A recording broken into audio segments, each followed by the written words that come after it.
Adamaset, Angwedi, Antu, Ankosaza,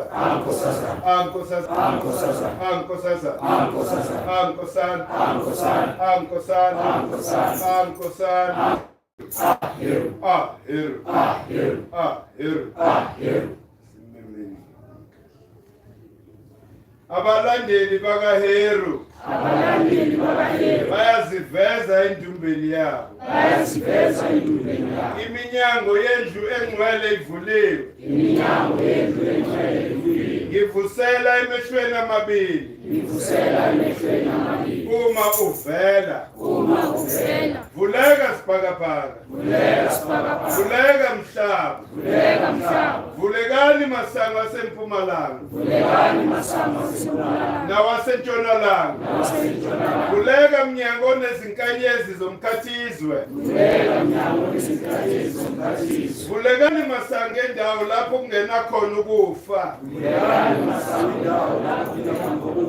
Vulekani zinqaba zangenhla. Nasezansi kwekhemu. Vuleka ndlela kaMvelinqangi uRa. Vulela ukhozi logolide. Olundizela imsamo walo. Vulekani minyango emibili. Yelanga nobusuku. Vulelani abakhaphi bendodana kaMvelinqangi. Abalandela ngemuva kwakhe.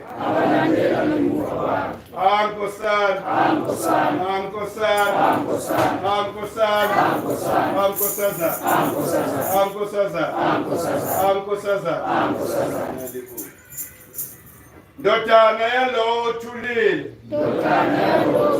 Nkosana yendlunkulu.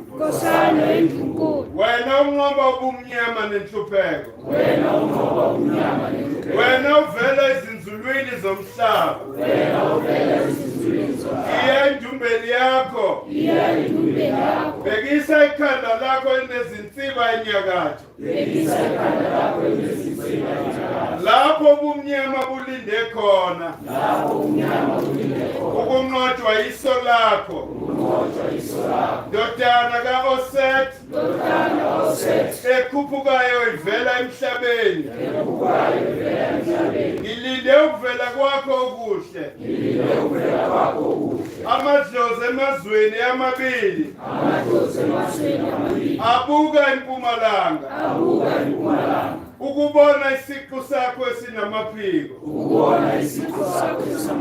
Wonke amadoda nabesifazane. Balinde ukuza kwakho. Izithunzi nabazothandekayo. Oluqhamuka ezinzulwini zomhlaba. Nkosi yezikhukhula. Ngenze ngiphile. Ungumoya waseningizimu. uJehuthi ungumoya wasenyakatho. Wena umdala kunabo bonke. Iza eTepe endlini yakho engcwele. Wena umncane kunabo bonke. Iza ePer Asa. Lapho wazalelwa khona.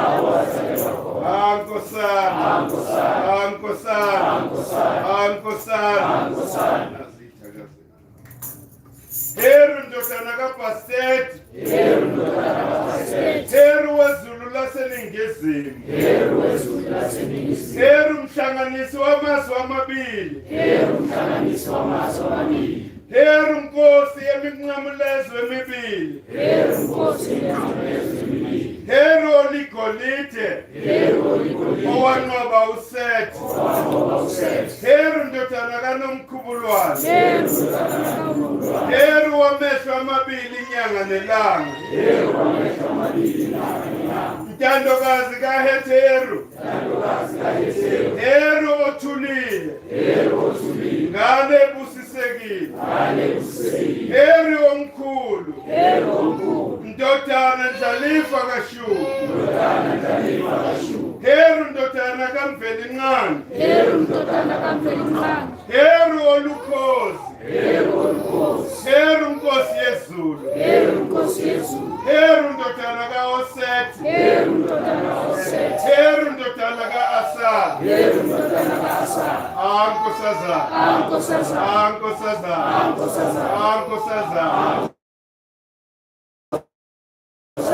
Ankosazana. Ankosazana. Heru. Heru. Amtetokazi.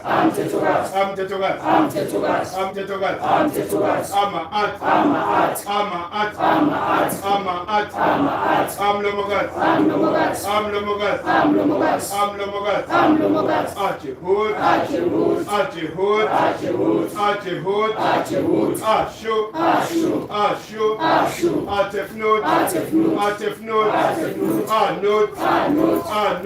Anot, Akeb, Aasa, Aoset,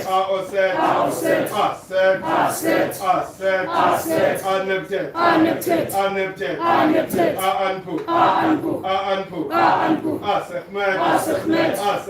Asechmet, Amshar, Alifat,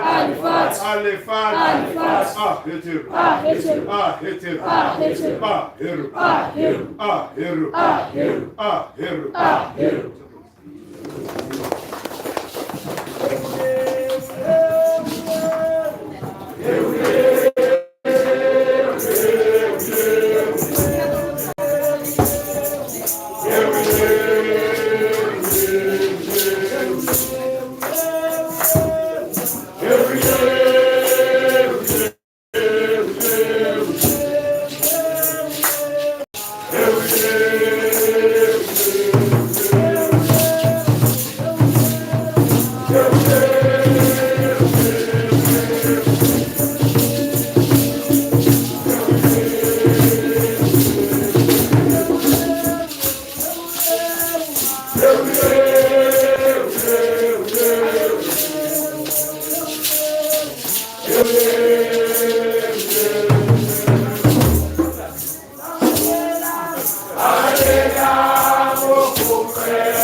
Namadodi, Nakalina Dinanewe, and I'm representing the kingdom of Oset.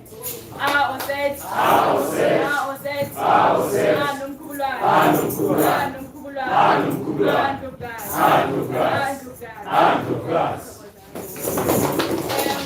We gather here every Sunday, 897 PL Street from 11:30 for Umpato at 12 o'clock. We gather here and get the opportunity and the privilege to listen to the lectures of Mkhulu. Jumping into our current season, Heru. Heru. Heru. Heru. Heru. Angosana. Angosana. Angosana. Angosana. Angosaza. Angosaza. Angosaza. Angosaza. Heru started on the 23rd of January to the 23rd of February.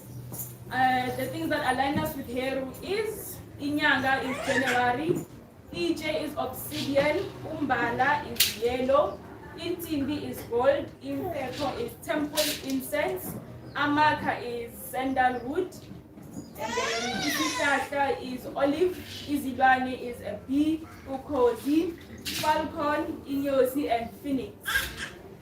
And then on our social media platforms, we have the Facebook and Instagram on GEK Movement. You can find and follow us there. And then on YouTube, we have GEK Movement. There we have our private account where you can find us, follow us, participate, share content, and ask questions. The roles will be there to assist. Okay. And then at our market today, we have the truth seekers with them, ants and necklaces.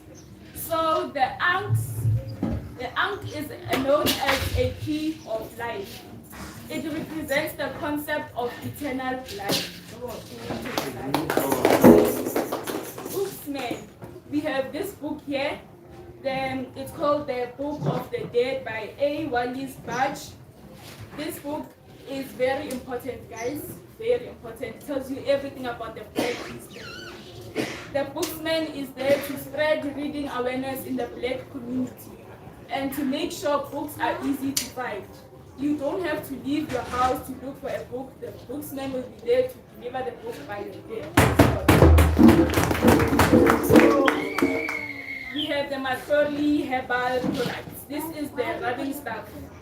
This helps for pains, any pain you have, knee pain, back pain. This will be there to help you. Then this is the Mkhulu cancer bush. It helps for people who have stress, arthritis, allergies, asthma, gout, and etc. So please do get yourself more. Get yourself more. We know that people who suffer from stress are usually our elders, our parents, because of managing businesses, managing their family matters, balancing home and business work. So I suggest all the people get this. Parents, please get yourself Mkhulu herbal products. On Wednesdays, we give platform to Black-owned businesses. For that, info us at www.gekmovement.org to advertise your Black-owned business.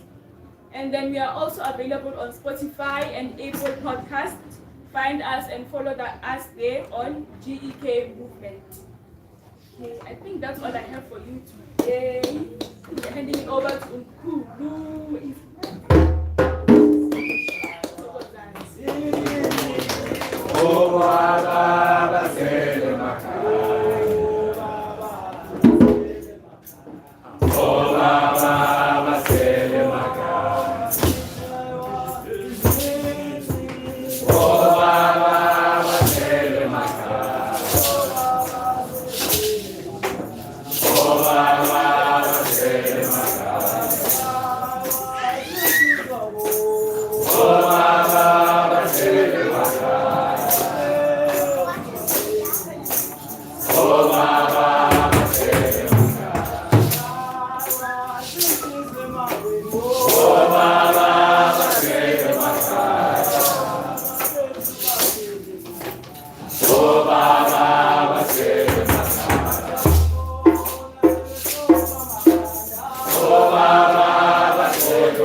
Ndlovukazi yabaleka.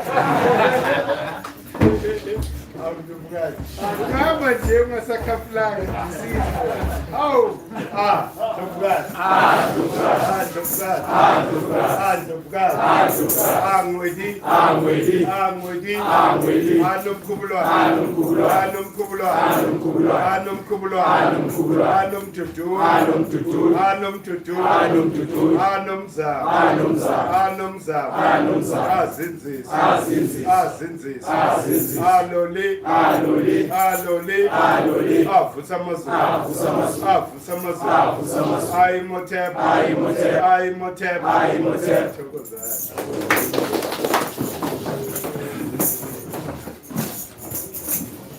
Hayi siyabonga makhetha.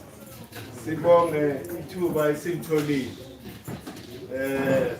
Isabelo nje salela ukuthi sikhona ukuthi sihlangane sisonke sizobonga. Inkosi yamakhosi. Heru.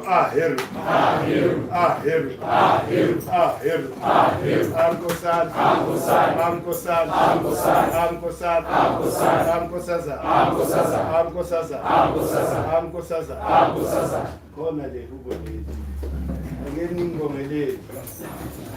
Awangeni ngibongelele. Bayabonga.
Amadlozi ayabonga ngempela ngoba athola ukuphefumula through you.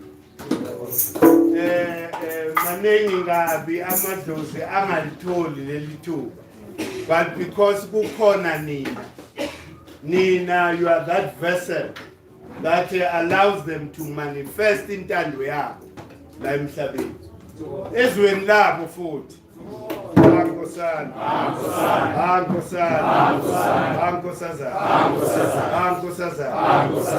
Esikhumbule ukuthi namhlanje sivala uHeru. We are closing uHeru. Meaning ukuthi according to icycle ilanga seliya ngokuluza amandla. ngoba the next season singena ku season ka gap. I season ka gap yiyo le ene ngesizulu inala. Show ukuthi there's plenty ukudla. I season vele ye harvest. After I harvest seliyavalilisa la. Yingakho ke nge-20 siyolindela eBeckville eMangwaneni.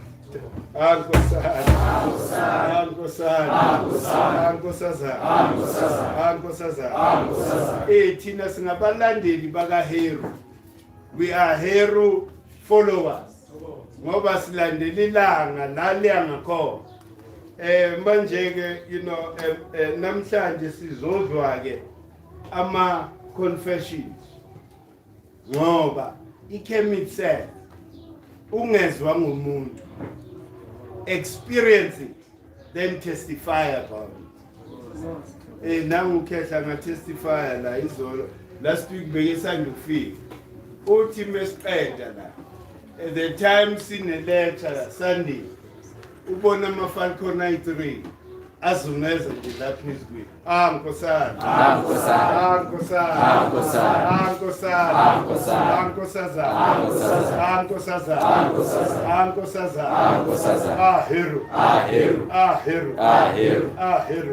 Heru. Amafalcon awajwayelekile. Layisowethu futhi nokhaya. Kepha manje ke mase uyibonile leyo nto leyo isambulelo sokuthi iyaphila lento esiyenzayo, and even itiming yakho ihambelana vele nokuzungeza kwethu, sizungeza ini umhlaba. Mina, on a personal level, there's a lot of iheka engi-experiencing. Izinto zenzakala nje. Kuthiwa uma uyicabanga into, and remember ukuthi lento yenzakala uma wena ulokho uphikelele ukuyenza every day without expecting ama results. Umoya then we are aligned now. At some point sokwenzakala automatically. You no longer need to put an effort for you to be able to experience lezi zinto lezi. And the magic le, we experience why? Because when we expected, we are deposit.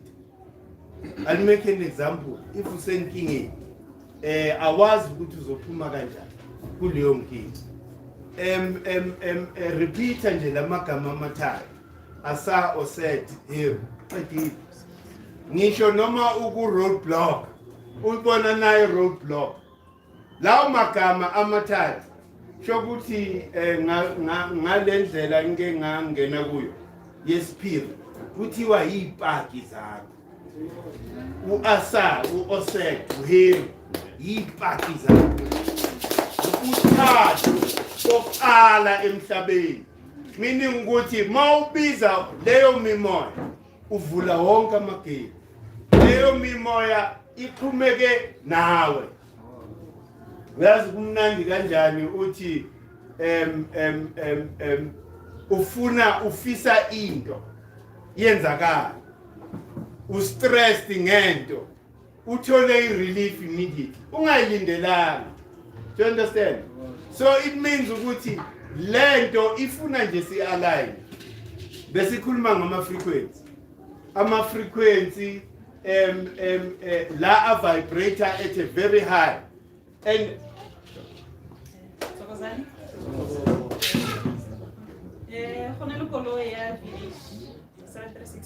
VGH. Yeah,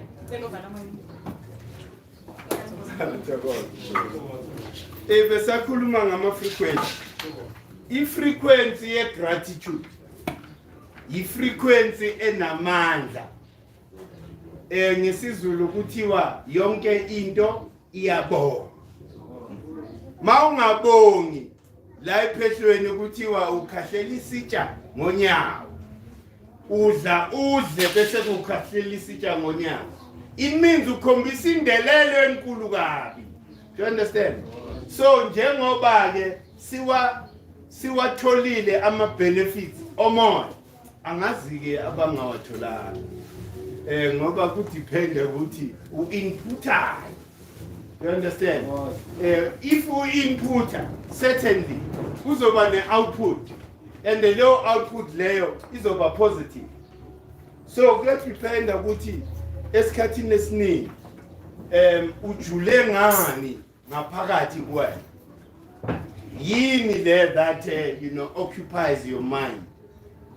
Is it a constructive energy or is it a destructive energy?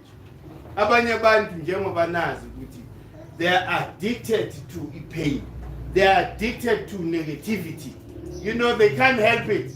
Every time you have to be negative. Do you understand? So that is not a good thing. Ukuthi uzithole in that state. Negativity comes all the time. Uqasilwa yiyo yonke into. But qasuka bese kubuya nganene. Do you understand? Ngoba manje wena ufana nani? Ufana nendlovukazi nenkosi esigodlweni. Okungamelanga yehlelwe yifu elimnyama. Ngoba once wehlelwe yifu elimnyama, leyo resonance iyaphuka. I-resonance between izulu nomhlaba iyaphuka. So we need to guard. Heru is teaching us that. And the mesikhuluma ngoHeru sikhuluma ngathi because uHeru ukhona la ngaphakathi kithi sonke. Do you understand? Siphila nje because of uHeru. Remember ukuthi uHeru is nitrogen. uHeru is the last number here on earth. Meaning ukuthi uHeru is the grossest energy here on earth. Yingakho ngesikhathi sakalentuza sakaNeptune sazithola ukuthi siyakhathala. Iheavy lento le eziyehlela emhlabeni. Angithi remember sithe i-energy or hydrogen is pumped, then it transforms, it becomes a capri into nitrogen when it enters the atmosphere of earth. Meaning ukuthi is the same hydrogen. Do you understand? So meaning ukuthi leyo hydrogen leyo izo reactivator the electric field as well as the electromagnetic field. Meaning ukuthi i-recharge, mesikhuluma nge-recharge, asikhulumi nge-recharge nje ethamsak. I-Kemet doesn't thamsak. I-Kemet studies nature. And i-Kemet says, ungezwa abantu bekhuluma, hamba nawe uyoconfirma independently ukuthi lento esikhulumayo iyiyo noma inzumanzumana. Manje ke makhehla baningi kabantu okumele bathole ithuba namhlanje lokuphefumula ukuthi ende ungasabi if the season was bad for you. Khuluma. Do you understand? Ngoba ama cycles ethu awafani. Mina can experience the best of the season when I experience the worst of the season. It doesn't mean ukuthi uloyiwe. It means nje ukuthi i-timing yezinto ayikaqondani. Do you understand? Ngoba ezinye izinto thina sizifuna ngenkani and sizifuna ngokwenyama. Manje umoya uthi uyayifuna leyanto kepha wena ngikuthumela. So as long as we still don't understand that message, understanding ukuthi why are you being blocked for you to actually proceed. Ngoba into yomoya, once you start it, wonke amasango kumele avuleke. Ukuconfirma ukuthi ivunywe umoya lento yenzayo. Do you understand?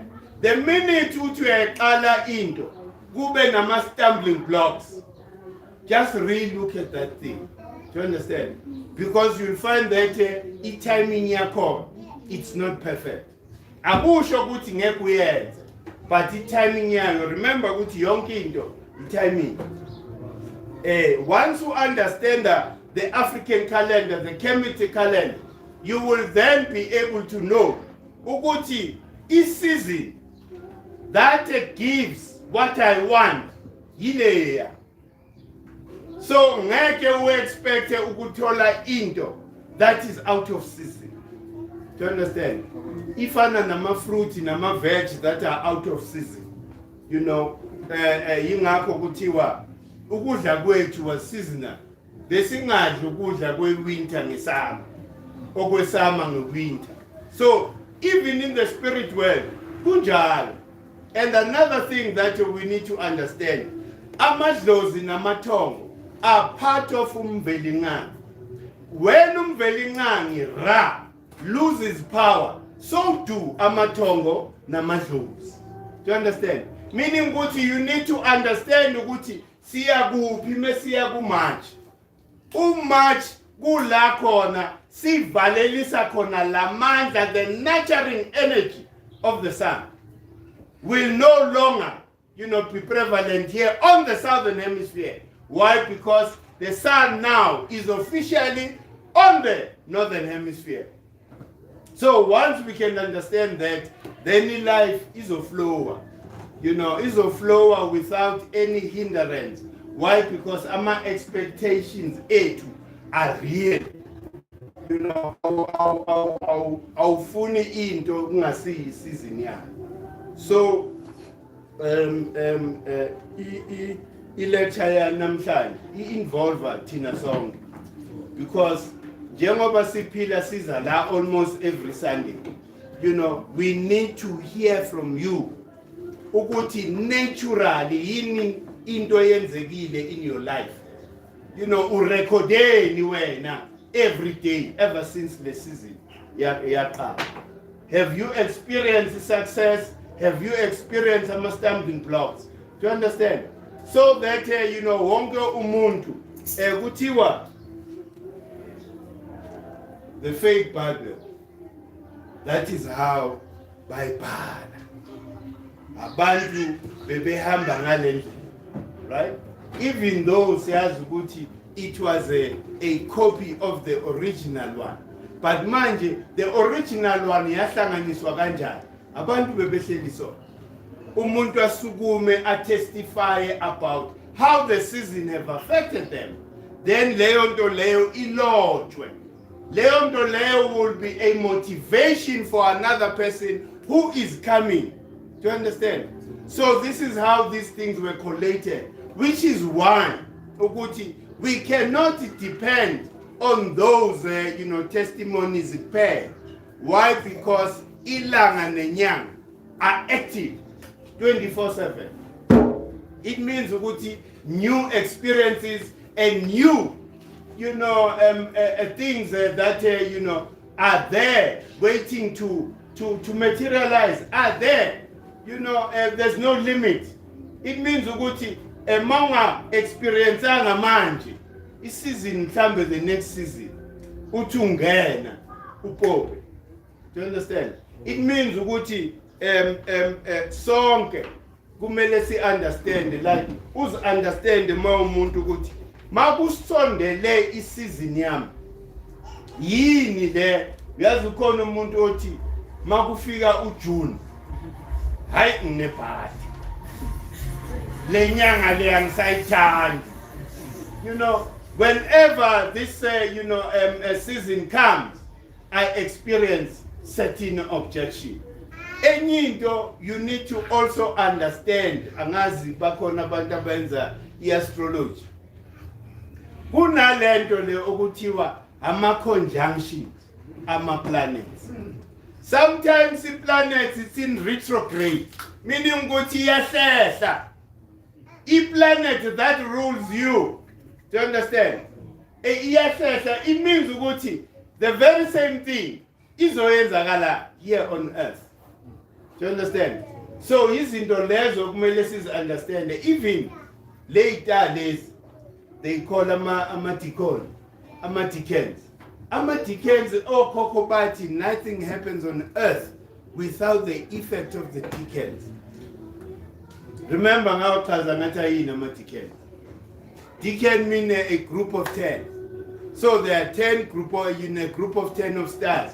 ziyi-36 along the ecliptic la kuzungeza khona umhlaba wethu around the sun, which makes then if there are 10, in total it makes 360 days, or degrees. Then le 5 le okukhulunywa ngayo in science singatsho ukuthi is the 5 solids that are responsible for immaterial, materialization here on earth, which is Asa, Oset, Neptet, Heru, and who? Sure. Yeah? Hey, remember Guti, Asa, Oset, Neptet, Oset, then no Heru. You understand? These are the 5, mina ngiyengithanda ukuthi ngizibale as ama vibrational frequencies. Vibrational frequencies, yiwo la I5. Remember ukuthi the other 4, yilezi esithi, they are the guardians of the 4 corners of the world. Meaning ukuthi the 4 cardinal points. U-Asa is guarding the eastern point. U-Oset is guarding the western point. U-Set is guarding, the southern point. U-Neptet is guarding the northern point. Do you understand? So kukhulunywa ke ngaleyo energy. That is why uzothola ukuthi even naku science, i-science ikhuluma about these 4 forces. They call it the stronger, the weaker, the magnetic, as well as gravitation. Hey, the force of gravitation. Do you understand?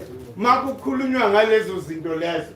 Bese ke when we abuka as if it's nothing, it's something new. Okhokho bakho knew about those things.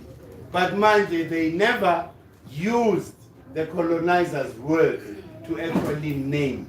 They were describing ukuthi i-concentration yomona in this cardinal point here, based on izinto that they would experience when it,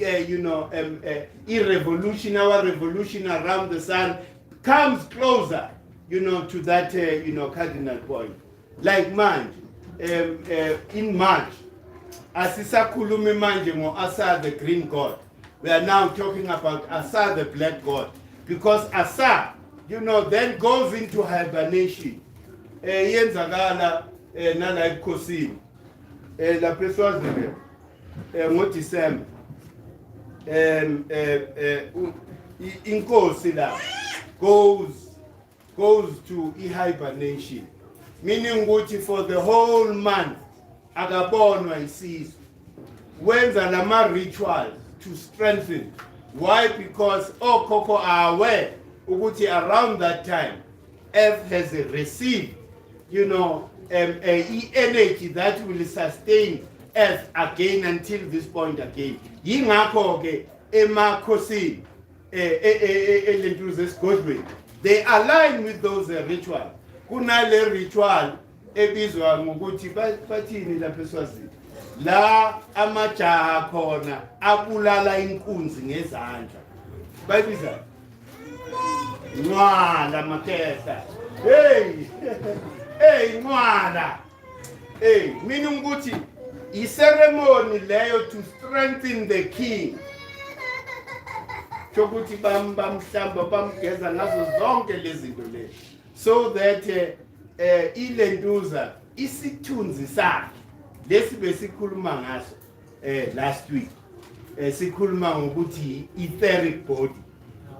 NgesiZulu yisithunzi chokuthi kuyaklinwa leso sithunzi la ebunyangeni. Leso sithunzi sazi ukuthi siklinwa ngalendlela ukuthiwa uyafemba.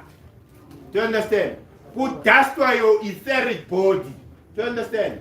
So about that, we all always knew about zonke lezi zinto lezi. Khona nalento le eklina the etheric body, bayibiza ukuthi isgenama. Isgenama is not only for punishment ephehlweni. ngoba thwasile uzosazi isgenama ukuthi kwenzakalani ngesgenama. So isgenama cleans your etheric body. Mawuzwe nje ukuthi uphupha kabi, uvuka namaphupha amabi njalo, yabona izinto nje ezinegative ziyakulandela. Thola isgenama, ungene ebhavini lesgenama, uzozinwaya vele uzozinwaya vele mawuqeda, kepha kuyanceda lokho. Do you understand?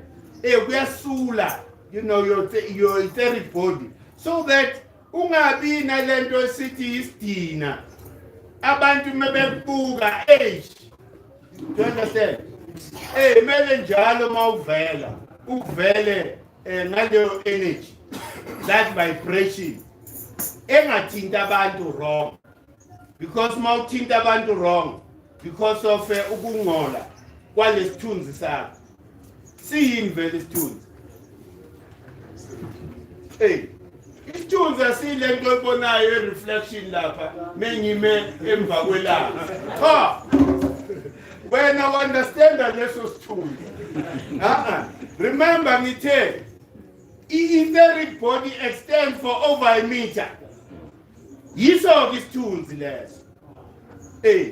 Thina ke yabona Siphi mawubheke ilentuza lapha kumira ubheke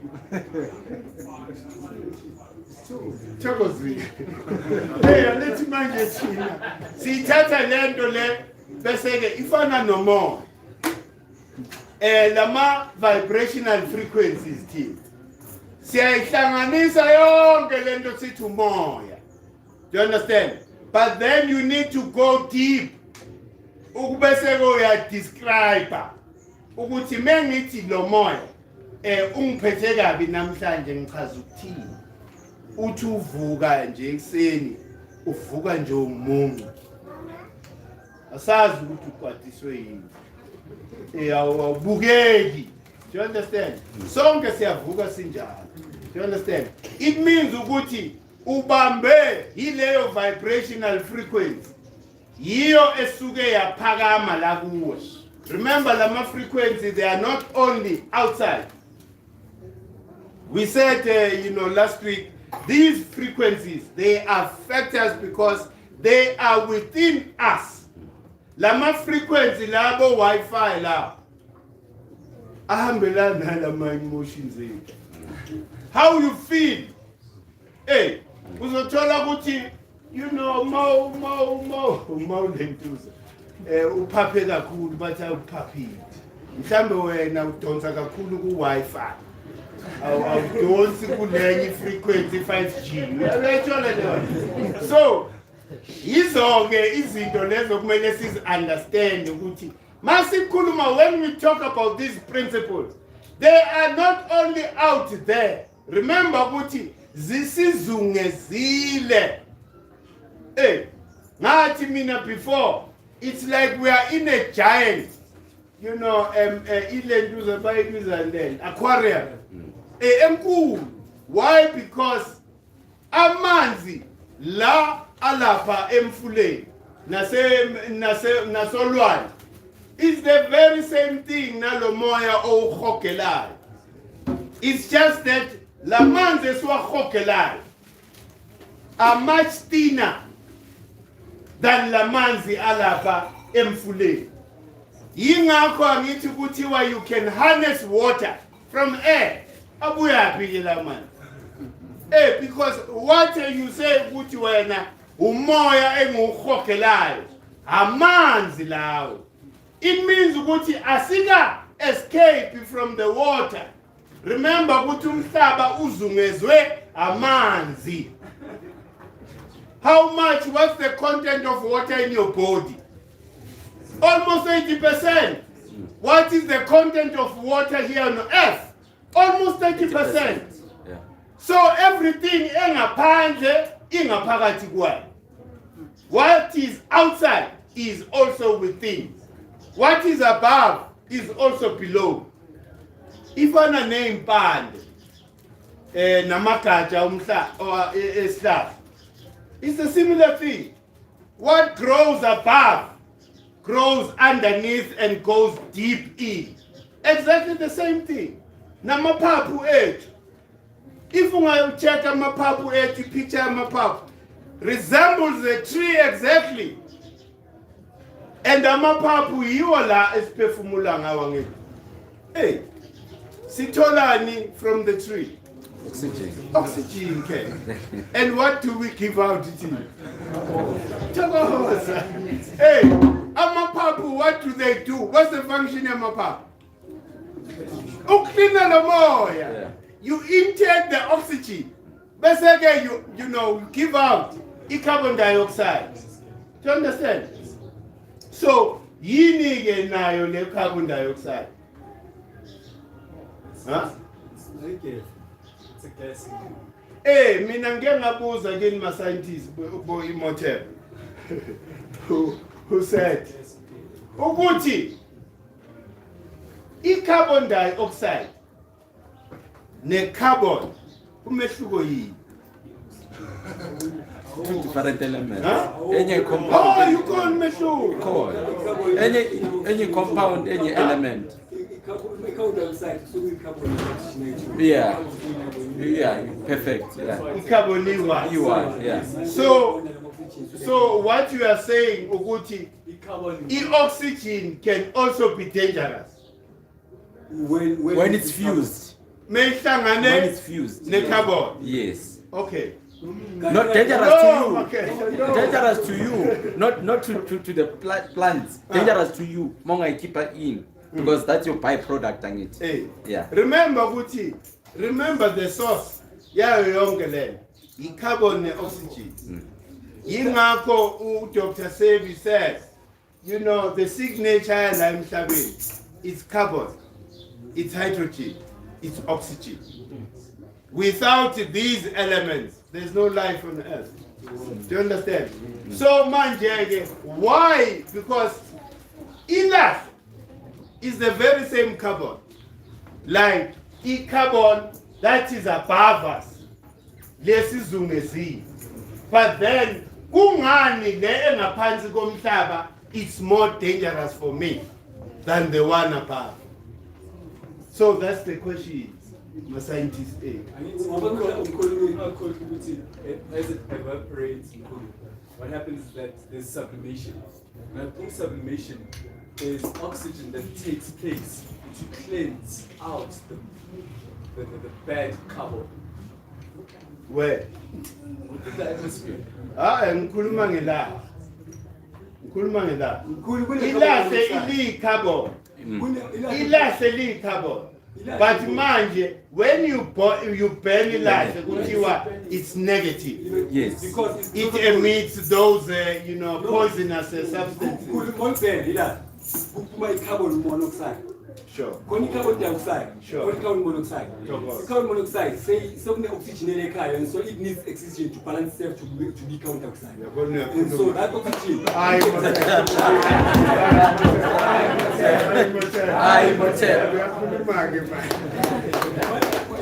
That's why motorbike do mubazula remote. Yeah. Studying what I'm going petrol mileage carbon monoxide. So the monoxide man get a motor. Carbon monoxide if you another oxygen to balance itself. And so just take to connect. You only have oxygen in your blood. And so the oxygen in your blood is balance itself. And when you lose your blood, oxygen, the mind for its function oxygen. No, sure. When you lose the blood, with your conscious matter, the sense of smooth, because of the sense of para, the mind, the sense of oxygen, your conscious is not when the mind loses oxygen, they are shut down. So that's how people like this small. No, sure. That's how they keep. That is acceptable. Which difference between carbon monoxide and carbon dioxide. So the other one lacks oxygen. That is why it's dangerous. The other one, balance.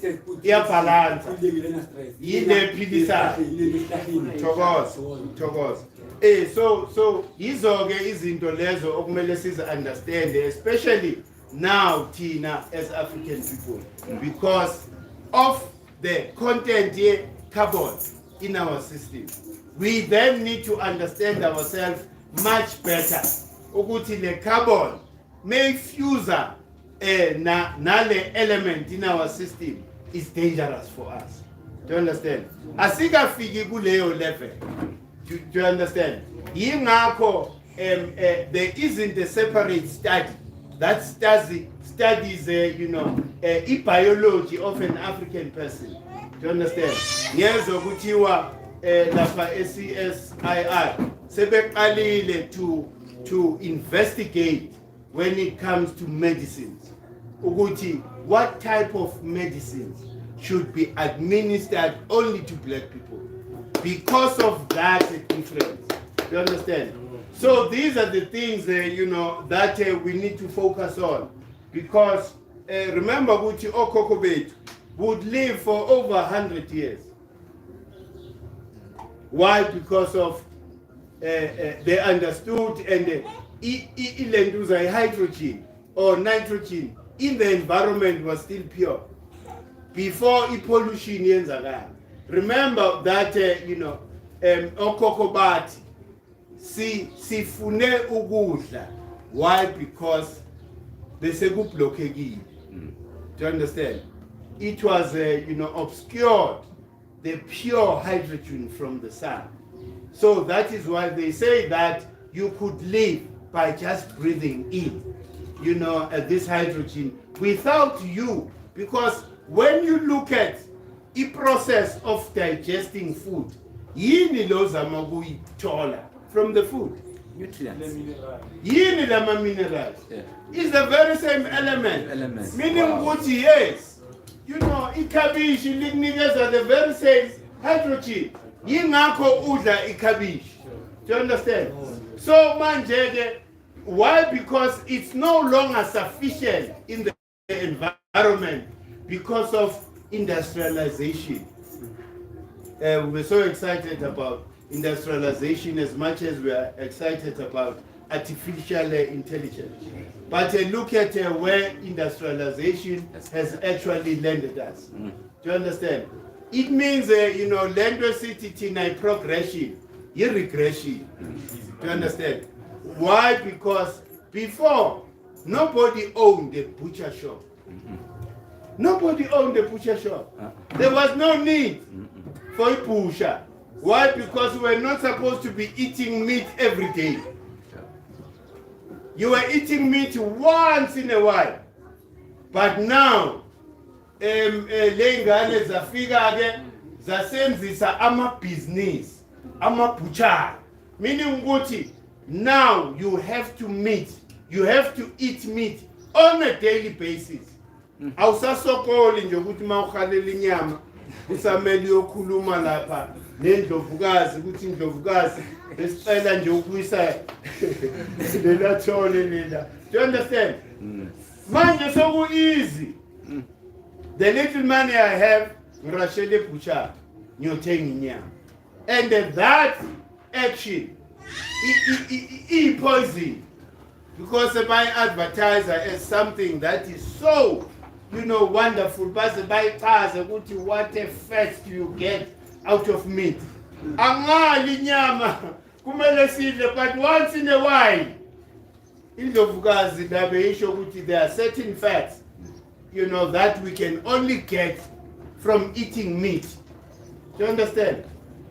So meaning ukuthi yiso isikhathi okumele sisilimite, and for us ukuthi siphileke labo 120 whatever, who wishes to go that far?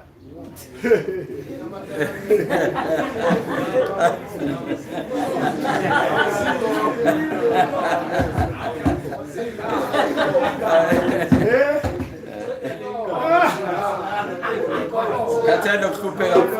Ngifuna ukuyiqeda le mpilo iqede ngiyibone to the last.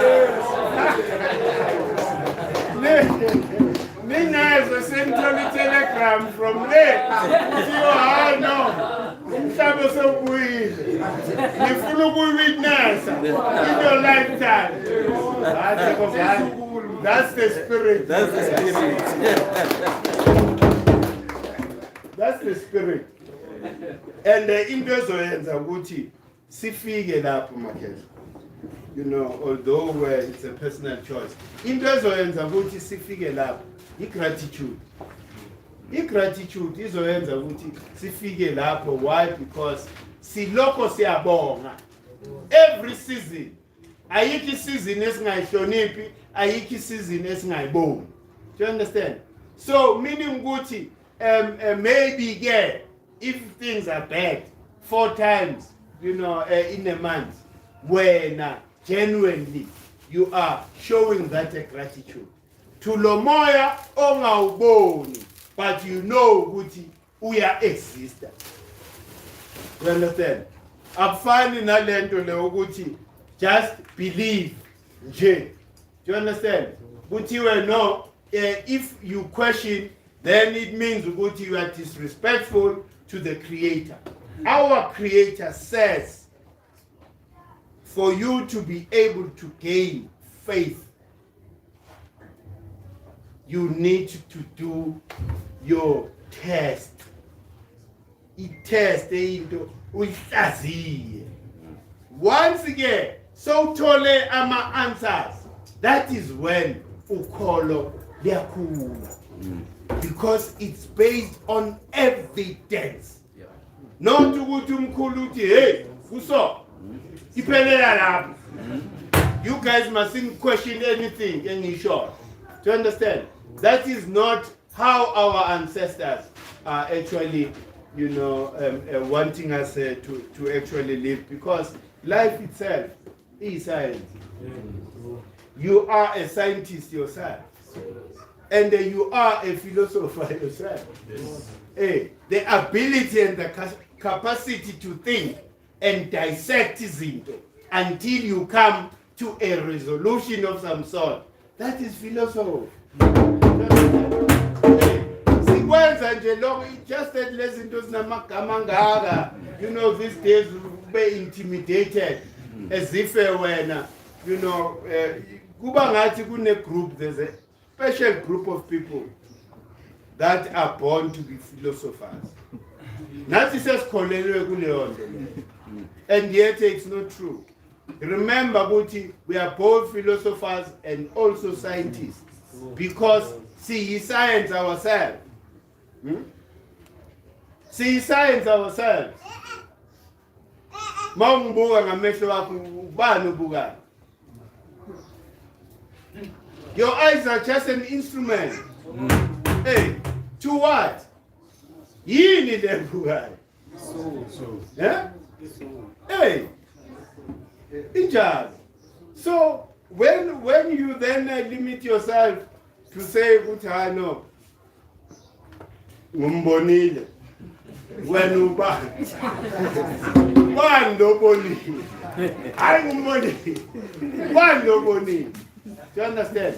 Because lo moya obonile yilo esithi maso uphumile lo moya sithi uyisidumbu. Do you understand?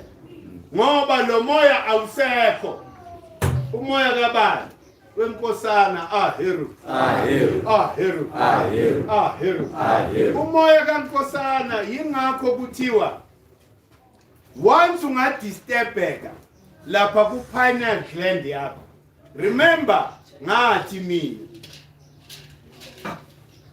the physical umsamo awusebenzi when umsamo lo is messed up. Ungaphasi uphahlile ndoda. Uguqula amakhandlela waya. But as long as your pineal gland is afana ne-grape, nothing will happen. Kumele uvuse lo msamo kuqala. And lo msamo uvusa nge-knowledge. Once the pineal gland is receiving in knowledge, it and the main vulega, igwala. That is when the connection with the whole internet of energies happens. Why? Because your pineal gland is open. Agushi science. And the Bazebati, look at the pineal gland of a colonized mind against a conscious person. Do you understand? There's a difference there. So it means ukuthi in knowledge yingakho nabo bakrelo would say ukuthi angeke uyitshele ukuthi you've reached the ceiling ye knowledge. You learn until you pass on. And you can't master everything. There's so much to be learned. Nobody can call themselves a master. Ukuthi no mina me master yayo yonke lento le. You are a liar. Hey, why? Because we learn every day. We learn every day. Even in ways that are unconventional. Na yeza ingane la yenza something ngibukile lapha ngisewindweni. How lo mntwana lo une ability so. Do you understand? Sengifunde something ukuleyo ngane. Yingakho umuntu omoya ubheka ama signs. You look for signs all over. Ngisho nenyosi. Usifiso ushaye inyosi. Hayi sifundise something. Uyazi ba.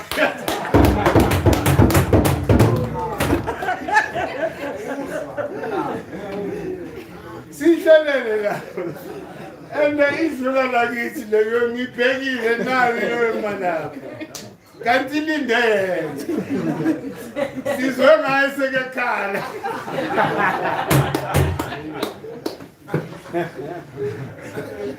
And ufisi uyazi why. Uyazi why imhlabile le news le. So, yinto ngishoyo. Siphila ngama signs. Hey, abantu bomoya baphila ngama signs. It means ukuthi you are vigilant. You know, as you live, vigilant ukuthi yini into eyenzakalayo. Hey, khona lalo umaskandi angazi bani igama lakhe lesikhathi. Ukhulu ucula lengoma ethi ngalandelwa impukane. Uyayazi. Ngisabathe ngapha nayi la lempukane. Do you understand? Umthende. Ikhuluma ngalo. It means ukuthi izinto ezenzakalayo empilweni. Ukuthi lo muntu azayi record. Ayibhale ayifule. It means ukuthi into emhluphile. And he didn't just leave it. Uyile sangomeni ukuthi ushama thapho na. Lapho impukane nganje. Ukuthi asisale belisi. Injalo. And then nakhona i-association yempukane and negativity. Do you understand?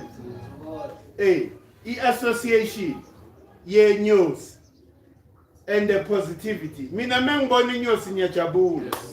Ngoba inyosi ike yangilethela yangenzela imanga. La ekhaya ngisemsebenzini bafike batshontsha ilentuza. I-music system yami. That was a long time ago. Ngahamba nje ngayo reporter the next day. Azange kuphele iviki. And normally labantu bathatha isikhathi. You know ukuthi ba replace your stolen goods. Ngavuka nephupho le news. Mengivuka nale phupho le. Ngithi kimi ngaphakathi. I wonder what are the sweet news I'm going to get today. Azange phele 30 minutes. Furniture shop ya phone. Hey uzolandile intuza yakho. I-music system yami. Do you understand? So, i-association yami nje. Besides futhi then bengekho kuyo yonke lento yomoya le. Hayi. I wasn't there.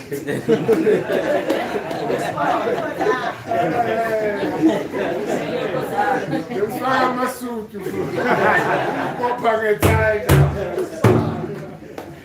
Manga Mala one headache engaka ndoda always. Kanti le flow ye oxygen ayihambi kahle. Hey, so Tina, we are blessed singabantu bomoya. You know, ukuthi yonke into siyenza because especially maso understand the power yabo Heru. Who understand Heru at a deepest level. Ukuthi everything la emhlabeni Heru in code. You wouldn't be able to walk. Do you understand? Because Heru is that electric field. There can never be an electromagnetic field without the electric field. The electric field creates, magnetism. Do you understand? Immortal. Science. Man, I'm sukumeli nifundise ngalezi zinto. Do you understand? Ngoba nikhona lezi zinto lezi thina sifuna ukuze experience practically. Practical. Masikhuluma ngokuthi it's a bad combination yenduza carbon, ne oxygen. It's a bad, as an example. You need to demonstrate it la. Uze nama lenduza akho la. Amajazz akho. Uzenze lezi zinto lezi. Na lento yama frequency. Who says we can develop a system that is able to draw Wi-Fi frequency or 5G? Mele silinda China. No, loyo usebenzisa radio frequency uqalile. That radio frequency confirms ukuthi it's possible for us to actually not only fly helicopter, but to understand all these frequencies, because they are written. All these frequencies and spectrums. Lama spectrums and frequencies they are there in Ikasa. So Nina Menania la Paikasa. So that you get to understand which Lela Paikale frequency there. And the picture corner yipi. Emotional. The picture corner yipi emotional. No, not only emotionally, because emotionally it's easy for us to understand those feelings. Saying Shoguti, remember Guti, e-government when it licenses spectrums, those are spectrums of frequencies that are there in nature. So,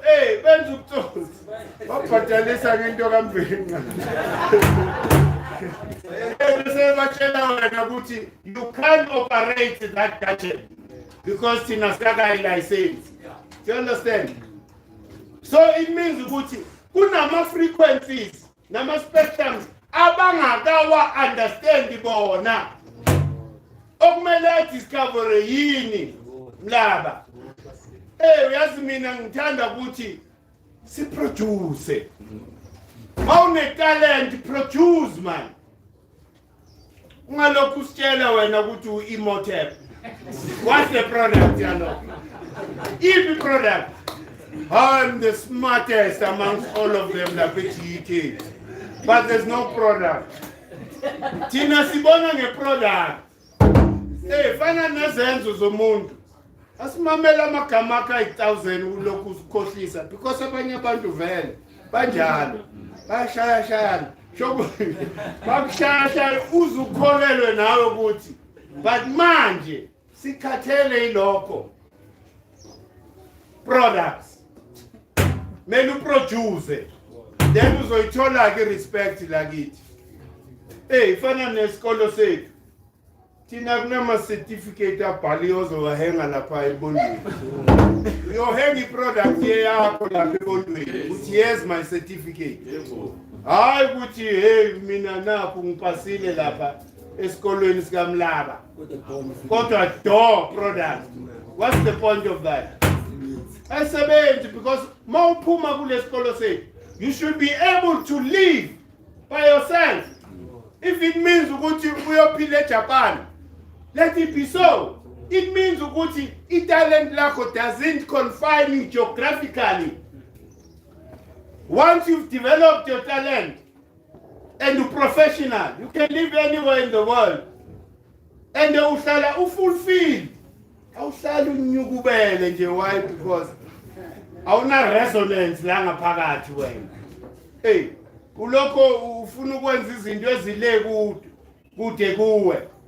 Remember ukuthi that's the lowest frequency.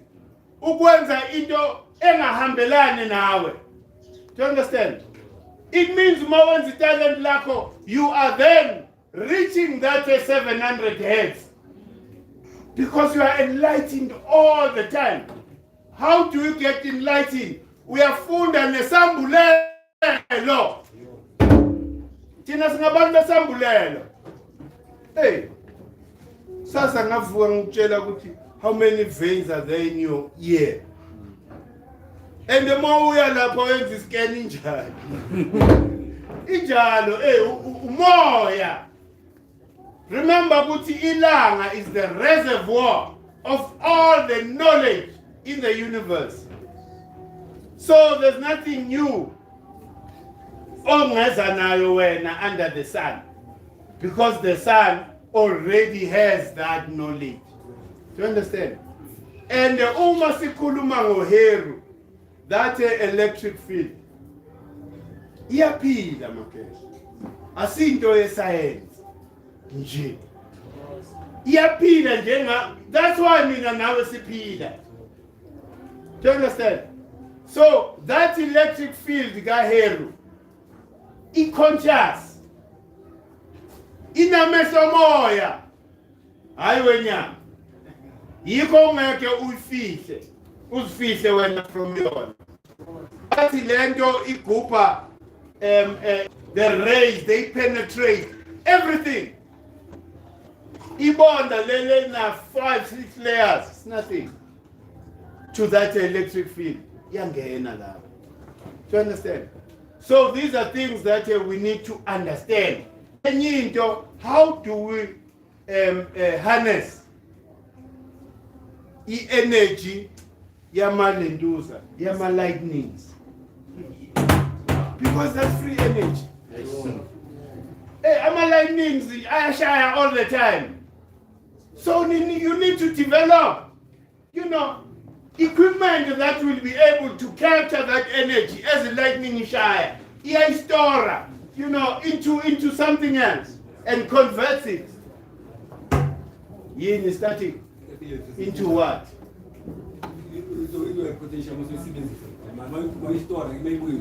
Yin alternative energy, AC. Hey.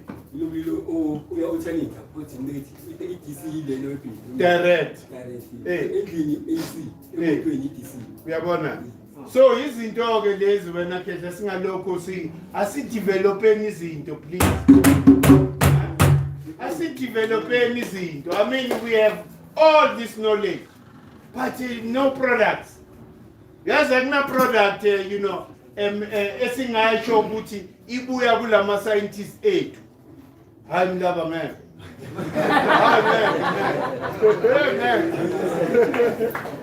Ayikho into angayazi lo muntu lo. Ayikho. Yingakho simbiza immortal. But manje product man.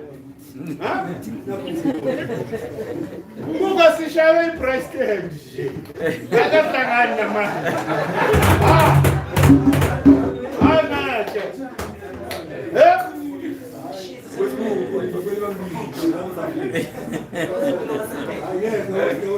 No, but uzwanda market. It means ukuthi lento le ye parallel system ayingene la ngaphakathi. You understand? You can't challenge the current system ungaproduce. You can't, because sitting ama product. Hey, I'm a product ethu. Do you understand? So wonke umuntu onetalent elithize asiproduceni. And ungasabi manje uzohlekwa. Come with your invention. Hey, mina I believe ukuthi njengoba umoya usebenza ngalendlela. Kunengi nje sazokubona. Because remember ukuthi abantu abanemelanin uBugatti uKabakamene says are intelligent by nature. So you've got to demonstrate that intelligence. Ungabi intelligent ebumnyameni man. How? Ungabi intelligent ebumnyameni phuma. Usinikeze iproduct yakho. Either a product or a service. But kube na something that is attached to your name. Do you understand? In that way, that is the only way we are going to eliminate ubugebemu amongst us. When we are all productive, based on our talents, then there won't be any crime in our society and community. Kuna crime today because kunezinye ezicabanga ukuthi bona zidalelwe vele ukuthi banwayelele izizwe. Do you understand?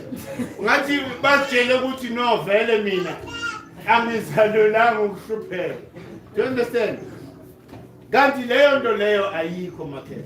Everybody une opportunity and everybody is important. I keep stressing that. Everybody is important. You know, ngaso sonke isikhathi you must never doubt yourself. Especially like Kemet. You must never doubt yourself. And another bantu abanamathalent kepha godly. They don't want to use them for the benefit of the black nation. Inhliziyo enjani leyo? Ngoba thina sonke la eKemet contributor ngamatalent ethu. Nangumculi la. Nganyamalala kwenzakala.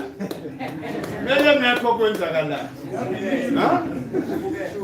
Manje because beseka lento emfana ngena la ekhaya. Hayi no mengekho kuyafika.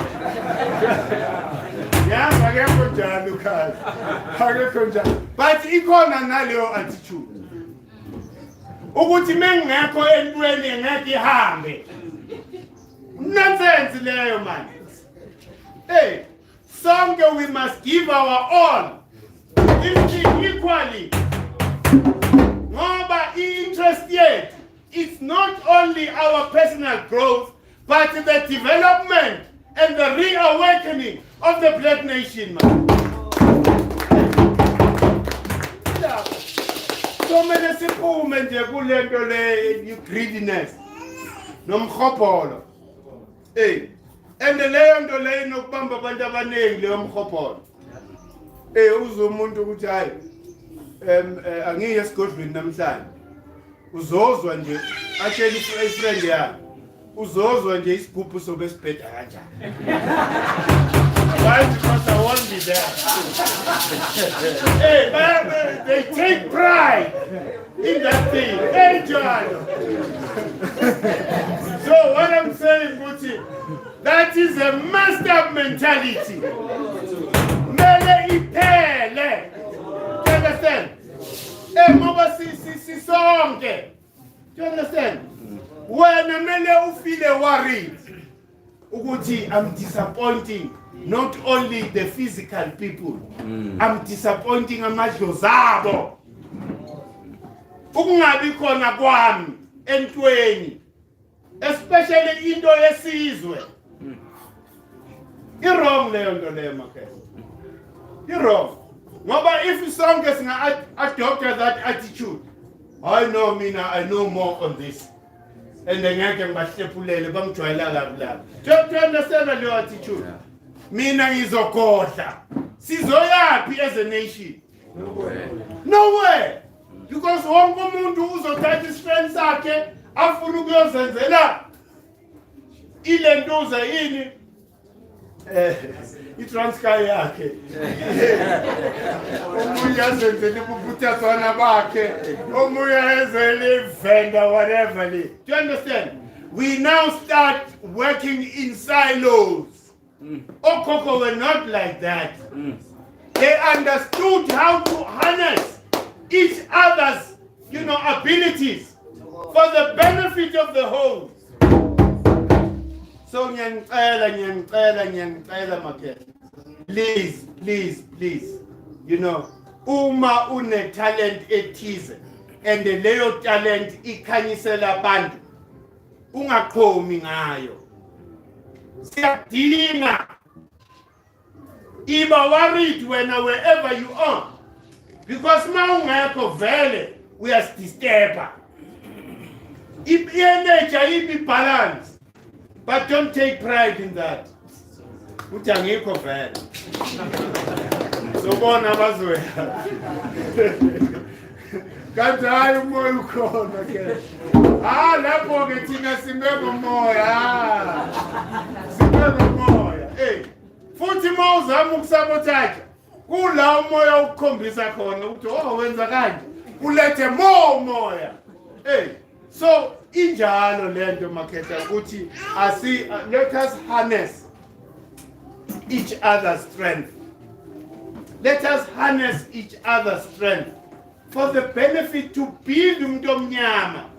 I was shocked the other day in Ndlovukazi ithi 87% or 84% of all Africans are Christians.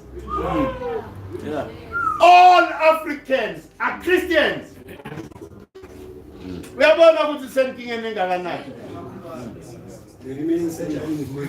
Indaba leyo kepha mina engayisabi ukuyikhwela.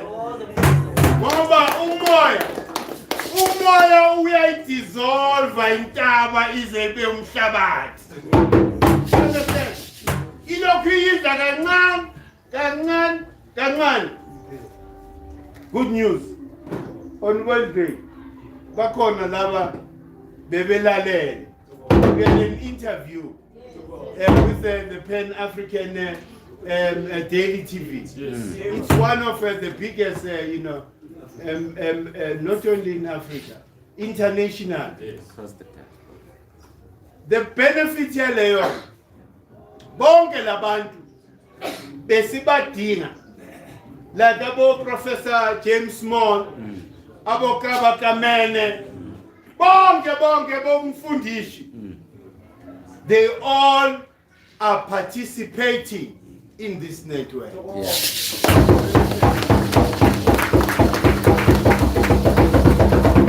And those that were listening could feel the sentiment yabantu. Mebezwa ukuthi umuntu omnyama une New Year's Day. Do you understand? Abantu bathi, hey man, siyenza nini lento, I'm there. It doesn't matter ukuthi kuphi, but I'm there.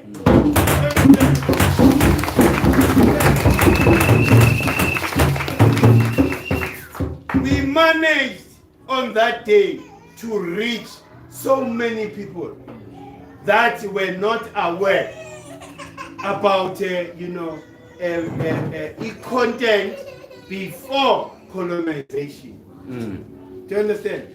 So abantu were very much appreciative ukuthi kanti kunento njengaleyo. Some of them were not aware ngenzalo. Some of them were not aware about the similar structure as in Tanzania. Some of them are not aware about the same thing as Lenduza in Ethiopia, as well as Egypt. Do you understand? So when you might think ukuthi lento eyenzayo la esigodlweni ayina value. Imagine if 87% of people are still lost. It means ukuthi umsebenzi wenu nina enikhanyiselekile mningi. Hey, phela you guys, you need to wise up. In future we are going to be in demand. Abantu bazobe bakulwela and be fighting over you. Why? Because you possess this content. Right knowledge. Yes. So let me see that we are preparing Africa. 80-something%. That's why they are even bold. labantu be-government basitshela ukuthi South Africa is a Christian country. Basho njalo. Why? Because party almost 80-something% of South Africans are Christians, including their presidents, by the way. Usiriliana is a self-confessed, Christian. Wow, show on TV. What do you mean I'm a Christian? Do you understand? There's nothing wrong alabo bantu. Remember changing dogmelesi lungis. Omnyama cannot accommodate a void spiritually. No. Once there's a void between omnyama, ubamba noma yini. Yeah. Do you understand? So in the absence of the proper and the correct system, ungamblame umuntu omnyama. Don't blame a black person, because a black person is a spiritual person. So if une Muslim, Islam, ne Christianity, asikis Africa in the mainstream, media, then utaban benze. Ungaike kubo sokuthi, hey, look at these colonized blacks. Do you understand? Ngoba abayifakanga ngamabombo lapho. Into engiyithandayo, even in that platform besikuyo, you could sense and tell ukuthi most of the people are still Christians. Do you understand? Hey, but manje are Christians who are willing to listen to an alternative system. So asibeni ne patience. Asibeni ne patience nabantu bakithi, because umuntu once ezwa i-content yala is forever changed. Banengabi lapha eNatal. INatal is one of the biggest, guys. Following year to Natal is one of the biggest.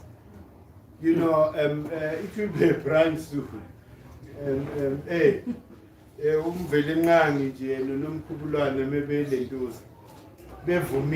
will be a branch soon. And remember, Guti, most year, abantu 40 abasapambelele. Do you understand? So it's very easy for them to understand what you are saying. Why? Because by confirm, they know it themselves. To September, everything starts greening. So Mount September is our New Year month. By Israel, do you understand? It doesn't matter kuti laba kona bachelwani. But you cannot upigise in nature. You can't do that. So that is why lapha elinduzeni KZN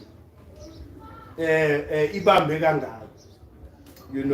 To a point ukuthi really bayacela nje ukuthi uma kukhonakali one of the weekends sike siyoyibambela le Sunday. So that nalabantu abalapha banibona nina nilokho niyibambile abahlali bendlela. Do you understand? Bayakufisa lokho kakhulu ukuthi one day nje makutholakale amandla nesikhathi. Futhi not only are we going to lapha siyobona amakhehla lamanye, sizoyokugeza olwani. You understand? So izoba kabili. See time nje ne season yakho. La kumele senze khona i-cleansing. Siyoyenza la eThekwini. Kanti enye into futhi siyakulenduza mos. No, Phoenix. Phoenix ilapha eDurban. So yiyo ke enye opportunity there. NgoJune siye eThekwini. Kumele sizilungiselele for lokho, and nge-20 ke market Umlindelo use-Bakeville nge-20. Siyalindela. Then till nge-21. So abantu bayilungiselele i-poster izophuma ngesasa. I-poster seyi-ready. So that silungiselele vele ukuya le eBakeville. Angazi noma ngingayichaza le ndawo esiyakuyo. Ubumqoka bani. Semqoka kakhulu umoya olapha. Kuthiwa umnyombo wothukela. Uthukela usuka la. But manje because of farmer drought. Remember ukuthi uthukela luthelela from eLesotho. Mawulapha ekhaya eLesotho mawuthi esentabeni nali eLesotho uyabona. Abatshontsha inkomo ke labo. Yo! Sisemkingeni. Ay. Abasuthi yo. Basifike. Lapha eBakeville sikhala njalo nje. Uvuke nje ekuseni isipaya siema. Gone. Abanye abantu baze baya mastera bathi bakhanda umantindana ngeke ubone physical person aqhuba lezo inkomo. Kunento nje eqhubayo ongayiboni wena. You understand? African side. To create a head something. Ezolusa inkomo nemfuyo yakho. Science. Asiboni thina ngamehlo. Sibona inkomo nje ilande. Silande. That's African science. But manje there has been a very good relationship between umshweshwe nenkosi yasekhaya ukhokho wami uMatiwane. uMatiwane wanceda umshweshwe ehlaselwa uSikhonyana. Ngiyakhumbula leyo nkosi. Bangaka besu. Sikhonyana. uMatiwane wafika bemhlasele ulentuzo umshweshwe. Watshela umshweshwe ukuthi gibela ke ndoda wena uwehlisa amathe le endabeni. Mina ngizobabamba lapha. Do you understand? To a point ukuthi kunamangwane eLesotho asala lapha ehamba noMatiwane. So there was a very good relationship between uMatiwane, you know, nomshweshwe. To a point ukuthi uMatiwane was offered indawo lapha eLesotho kuthiwa it was after the war yaseMbolombo. Amangwane abambene nalamangisi for 3 years. Beza ngeibhamu thina siphethe umkhondo for 3 years. Lapha ehlathini eMbolombo. Do you understand? From lapho, remember Transkei neLesotho, you know, it's not far. Sawela ngaleke sesiyela kuphi eLesotho. Afika ke lapha sahlala until ukhokho waze wakhathala to be away from indawo yakhe. Wathi esuka lapha ngoba ukusuka kwakhe ukhokho ubesuka ngoba enempi noshaka. Do you understand? Ukuze ayitholele. Then ukhokho ke towards the end sekekhulile manje wasethi kumshweshwe, umshweshwe ngibuyela la ngasuka khona. Wathi mina ngeke ngize ngiphelele ekuhambeni, kumele ngiyofela la ngasuka khona. Ende kwaba kanjalo. Kuthe after lempi yaseMbolombo amabhunu were not able to capture uMatiwane. Do you understand? That is why that history even today ayikhulumi, because amabhunu were humiliated. No, amabhunu abelungu, the British were humiliated ukuthi babanjwe for 3 years abantu abaphethe amahawu nemikhondo. Do you understand? Lapho ke bokusebenza kumuthi besinenyanga yakonqumana beyishisa la.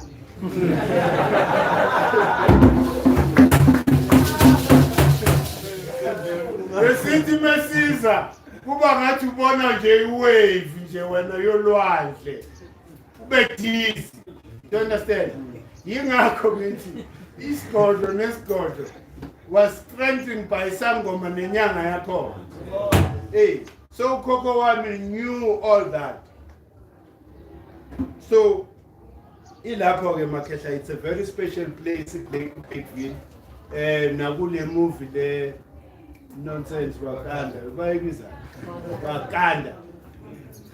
Bathatha Black Panther. They are Wakanda.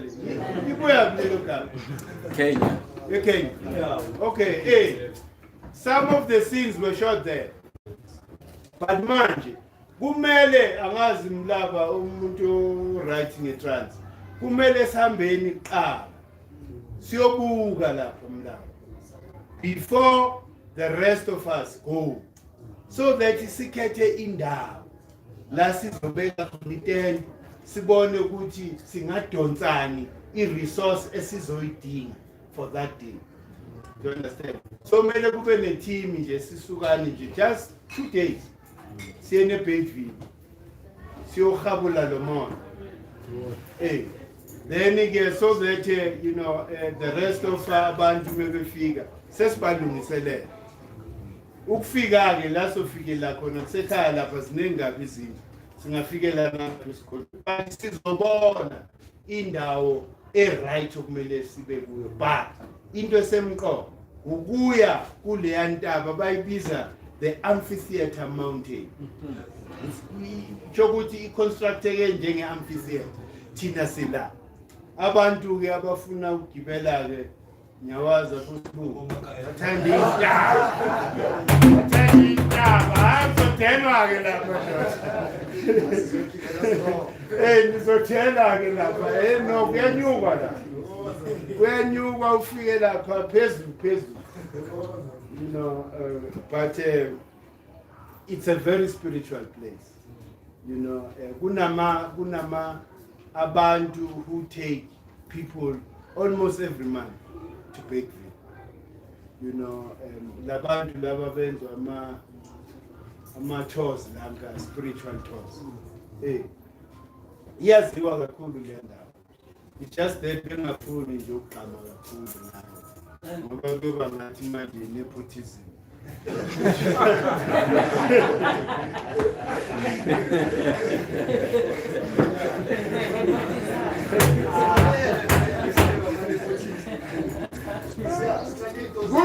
Kuze kwa confirm the ley line. The time remember besikule confusion ukuthi map ye South Africa njengoba iso inorth south iku sabona ukuthi umphetho nje ukulandela le map. The best thing ukuthi silandele the golden meridian.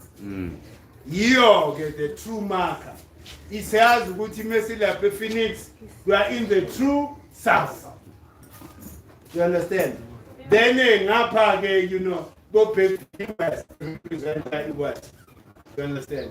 So it's very important ke ukuthi you know kuyiwe lapha kuyoba ngcono kakhulu futhi manje ngoba bazobe basilindele amangwane azoba nilindele azoba nilindele not only laba balapha omatiwa you know amakhosi amadala lapha. Remember ukuthi amangwane madala kakhulu. Amakhosi amadala okungamelanga namhlanje sibhlungu ngoba we were forced ukuthi singene ngaphansi kwaZulu. Do you understand? uZulu mncane kithi in terms of amakhosi amangwane alanda le. We hoping ukuthi the city structure, so of course bazoyizwisisa leyo nto, because this thing ukuthi you must subjugate other nations lapha eNatal wrong because awukwazi ukuthi wena I'll make an example. AbakwaZulu bakhule after ushaka. It's a historical fact. You understand? So into kumele yenzakale, kumele kube neharmony. You understand? Lento ingenzeki ngendondlo. Kumele wonke amakhosi ahloniphane, ahlale phansi ukuthi this is how we are proceeding moving forward. And ukuthi kumele kukhethwe ozobamela, kumele kube yinto abavumelana ngayo. Because yilokhosi thina esifunayo. Remember, iwish yethu ukuthi iAfrika yonke kumele ibe nama structure amabili. Amakhosi at the top. Abantu who are responsible for vision. Yabantu abamnyama. Then bese kuba the lower structure, the implementers. Abo Cyril, abo Nyerere, bonke labantu. They belong here. On the second structure.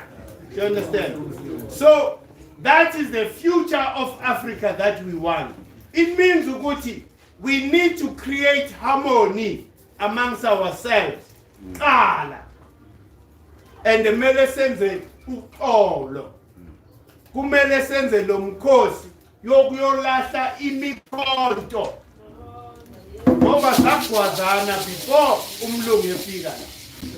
Besingwabulana kakhulu.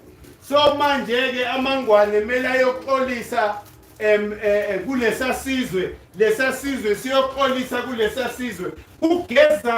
Sigezane inyawo nezandla as a sign of peace.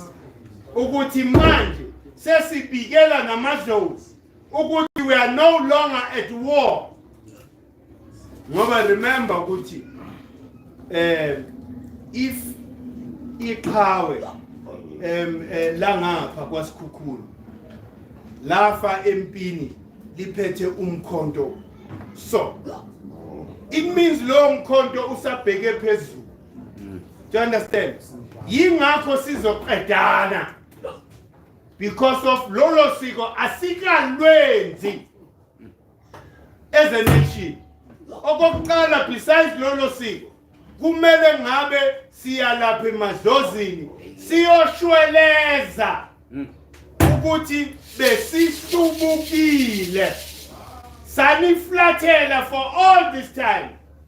Siyaxolisa ngalokho, siyacela ukuthi nibuye nibheke emuva, ningasiflatheli nani. Bese ke siyabika ke futhi ukuthi asisekho empini kwenziweke lolo siko lokuyolahla imikhonto lapha olwandle. So izinto kumele zenzakale lezo, and lento le kumele yenzakale la eSouth Africa qha. I believe uLentuza uBaba Credo mentioned the importance of big in one of his videos. Amangwane nendawo yawo lapha basendaweni that is very, very spiritual. Zonke indawo zethu la South Africa, I know ukuthi they are all spiritual, but manje naleya la siyakho, you know, it's a very spiritual place. Ungagooglisha about big videos ubona the spiritual activities, you know, ezenzakala lapha. Abantu bayaya all the time bayo-connect. So isifiso sethu ke ukuthi si-harmonize yini ngoba uZulu noNgwane noMthembu nazo zonke lezi izinto singabangoni sonke. Nayo lento yakwaZulu ukuthi singamaZulu yinto eyeza after ushaka. Before lokho besibizwa ukuthi singabangoni. Do you understand? All of us abaseswazini abakuphi we are one thing. Ihlangana nani namambo, the Igbo of le elenduze Nigeria. Remember ukuthi there's a book called the Southern Bantu by Theo Soka. You must get that book, but I don't think it's no longer it's a corner in print.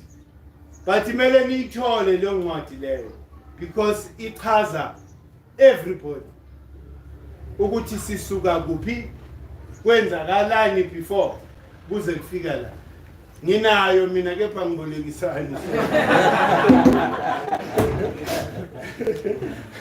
Ikhona la bayibuka nje ngithi ayiphumi ngakhe.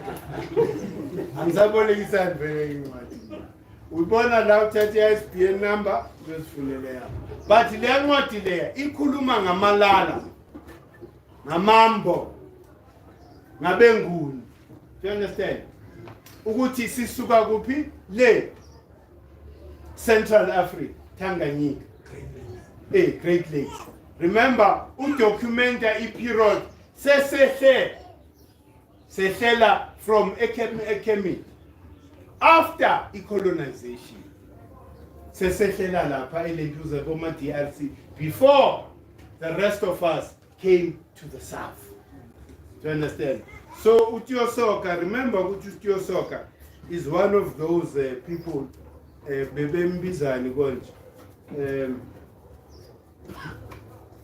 Bebembizani konje.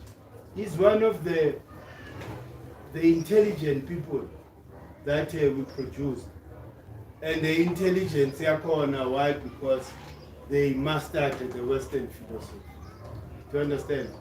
So ilabo bantu laba that went to plead with the queen to lessen apartheid. Instead of taking my nomuthi bashayela abantu balweni bayoncenga le queen. Do you understand? Abanye nalaba abafa yini mendi.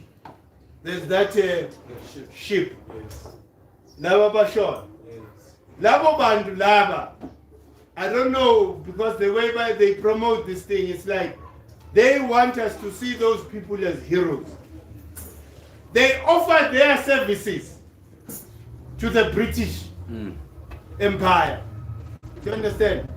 Ukuze bakwile lapha.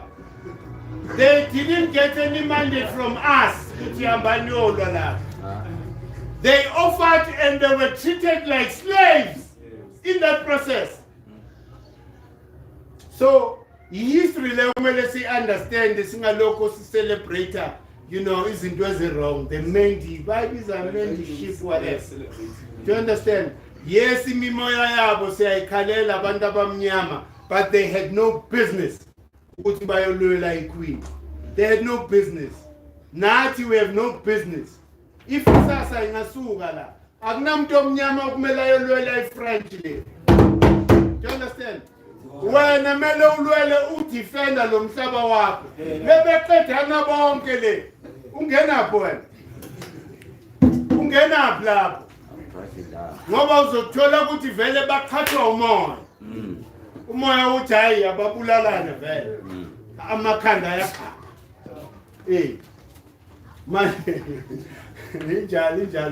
So this is the type of you know, history okumele sibukisise kahle, sibambe njengezikhali zamantu, ngoba uma singayibamba ngendlela wrong sizobuyela back to bayibizani mesilwa sona civil war.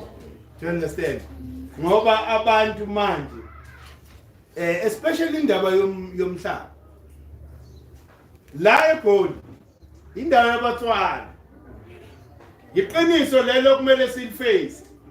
It means wonke umuntu ola eGoli and eGauteng kumele akhothame enkosini yabaTswana la. Siyathanda noma chani, but manje i-ego yabantu will make them resist and want to fight. And you're wrong there on the level. Ngoba uma umhlaba, when the land comes back, it can't go back to government. It needs to go back to the original custodians of that land. Mina I've accepted. Ngisemhlabeni wabatswana. Kahle bokumele ngifundiswe ukukhuluma isitswana endaweni yabo. Kumele sibahloniphe nabo. Hayi ukuthi kuyohlonishwa nje abakwaZulu kuphela. Naw le ntuze neTranskei emakhosini. Wonke umuntu, yonke inkosi ekhona la eSouth Africa kumele ihlonishwe. Manje enye inkinga engiyibonayo ukuthi izosethi war. Kuthiwa iSwaziland. They are now claiming Isentini ukuthi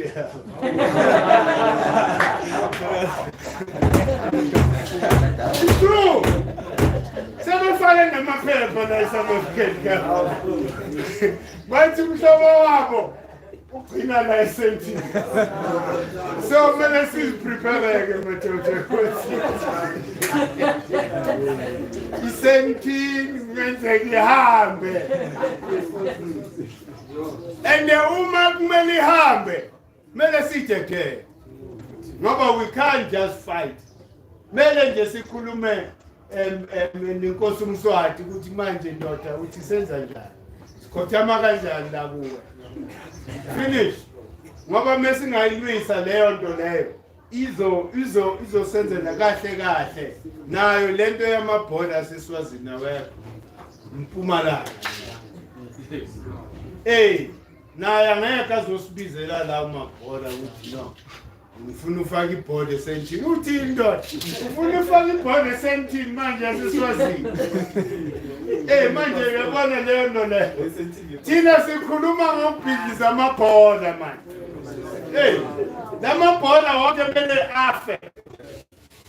And into bengisho even kule platform. I have a right to be in Nigeria. I have a right to be in Ghana. I have a right to be in Lesotho. Mangidinela ngidina abantu baseSoweto la ngithi ayingayigabha yonke. Short right. Ngena lapha eBotswana oLesotho. Mele mengifika lapha ngikhothama inkosini. As long as ngingasukanga ngenza ububi la ngisuke khona. Inkosi is obligated ukuthi ingaaccommodate. Do you understand? Yonke lento yamabhoda nje umbhedo.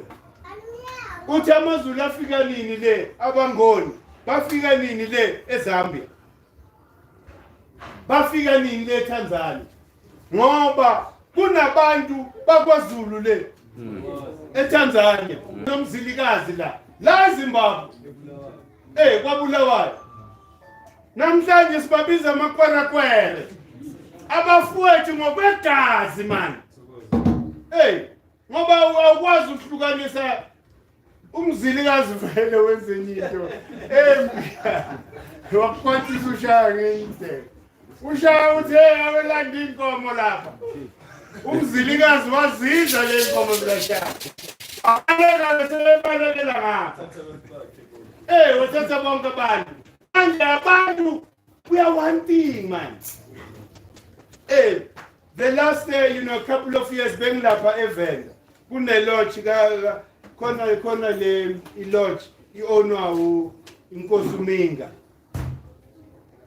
Mesilapha iZimbabwe kwahlukaniswa ifence. Ekseni nje abantu bangapha bajump ifence bangale laba bangapha bazangapha. I mean that's foolishness. How? After 94 no. It means ukuthi sisakhipha lama borders are not only physical but they are mental. That's why they still there. I know.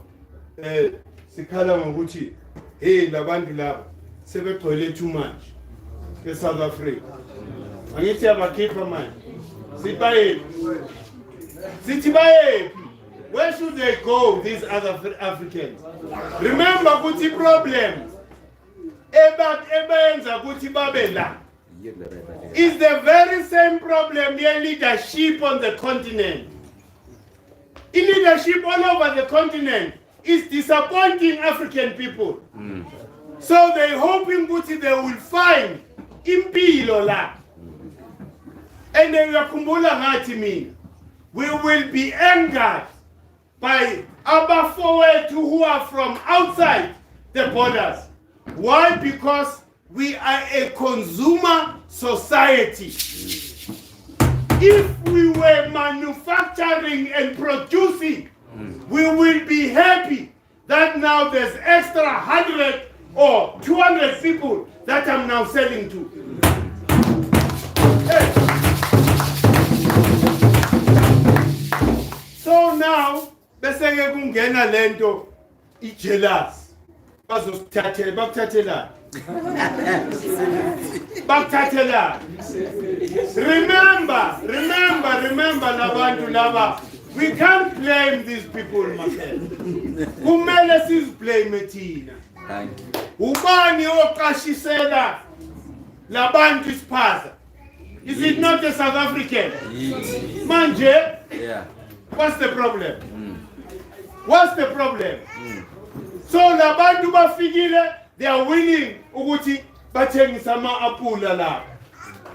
Esitrateni. Bangene lapha elentuzeni esiphaza. Because basithethile lapha, it's just idling. Ukhona ongene la. That house from la. Esiphaza silokho sihleli. Akekho udakho omnyama who was willing to go in there. Sesiyakhuluma manje. Asikhuluma.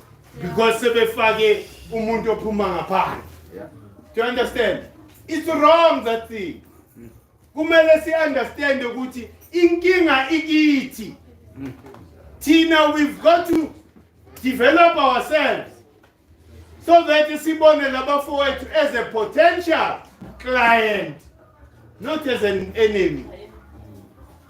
Hey, mangithengisa 100 breads and kuna 200 of them la. So ngiyothengisa 3. Uyabalwisa because uphelelwe like that. You have no ideas on how to develop yourself. Ngoba labantu kumele sibambane nabo kanje. Remember, sathi lento ye reawakening of the continent, it has to happen here in the south.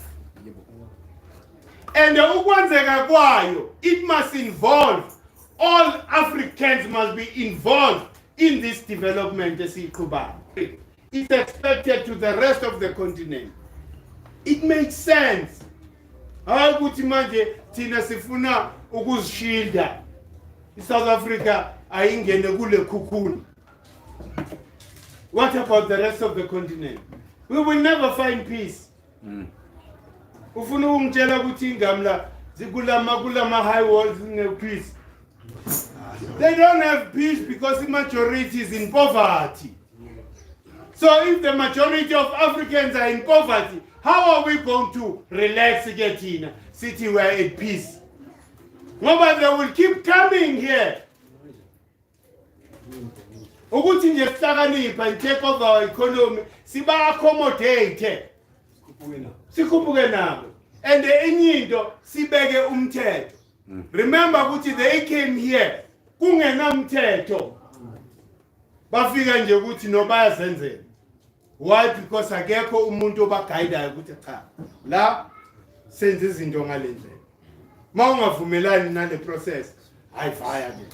Do you understand? Bafike and manje you can't introduce umthetho when people are already inside your borders. That's wrong. Because you never know. Lamabhuna yahlanya ya train. Ningakhohlwa lo. Bangasishanga amabhomu la. Sobalekela. Asiyikuba bafowethu. Manje why ke sifuna ukuba mistreater? Sicabanga ukuthi it's Heru already kanjani. It's not yet Heru. We still need their support. Hey, we still need their support, and the more numbers we have in South Africa, the better. The better. Because that commands a critical buying power. Once you can harness and mobilize that buying power, that's power. The power ngeke baze bakhona ukustoppa. Thokozani makhe. Asizeni.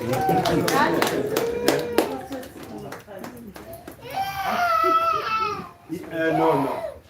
Oh yeah, I'm sure.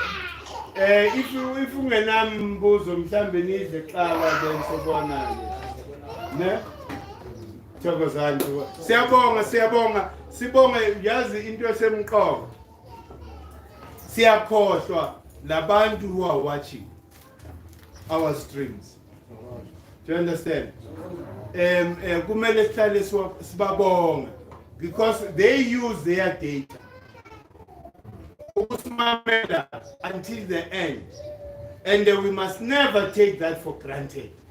Do you understand? So siyabonga Makhehla, keep on supporting us because yibo labantu laba who are sharing the content yethu to the rest of the world.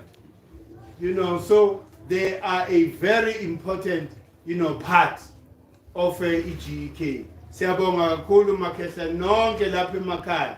Nani ke Makhehla, singakhohlwa ukunibonga ngoba ngaphandle kwenu lo mlilo we-GEK angeke uze ukhone ukusustaina ukuvutha.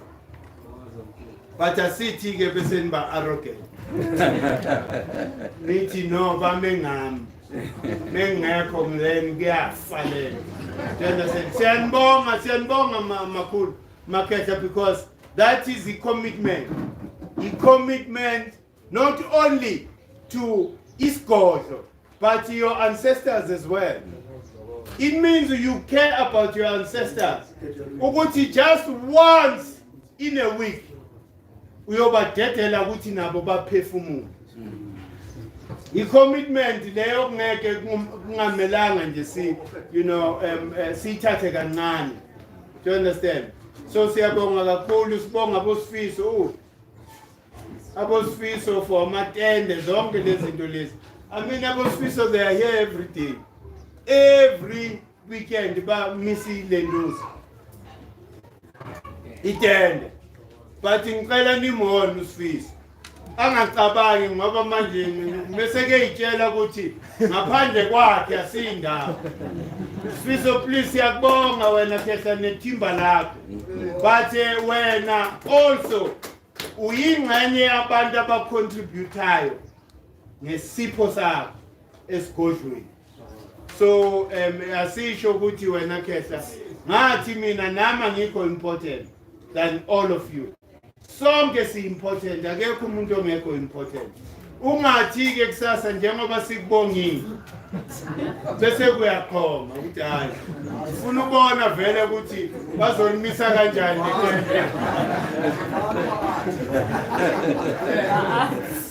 Siyabonga Makhehla, siyabonga.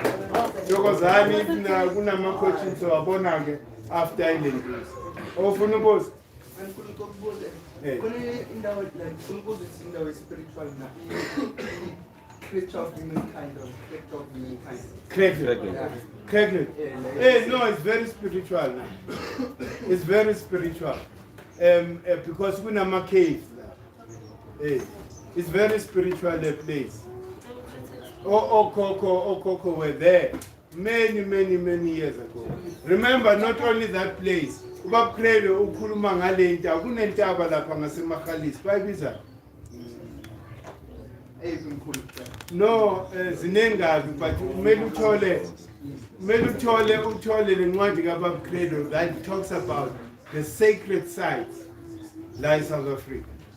Angisakhumbula ibizwani i-red and white incwadi yakho unayo Mkhulu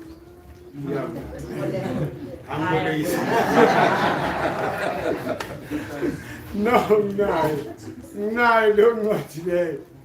But iyakhuluma ngazo zonke le ndaba. Kunentaba vele kumele siyicheke na. Makhalisbek.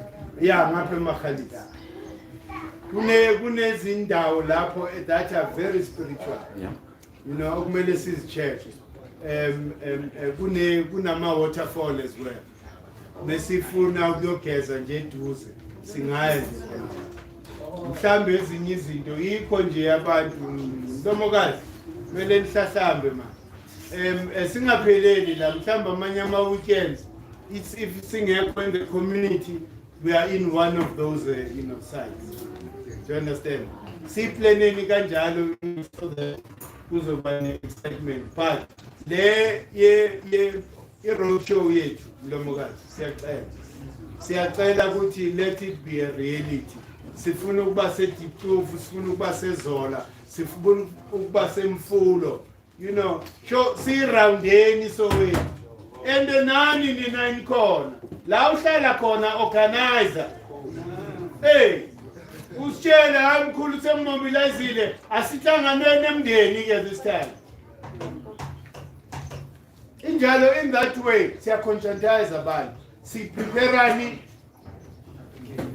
African New Year.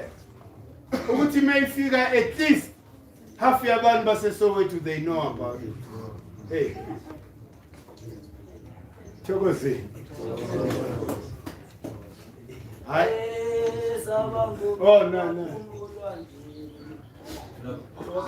Chokoze.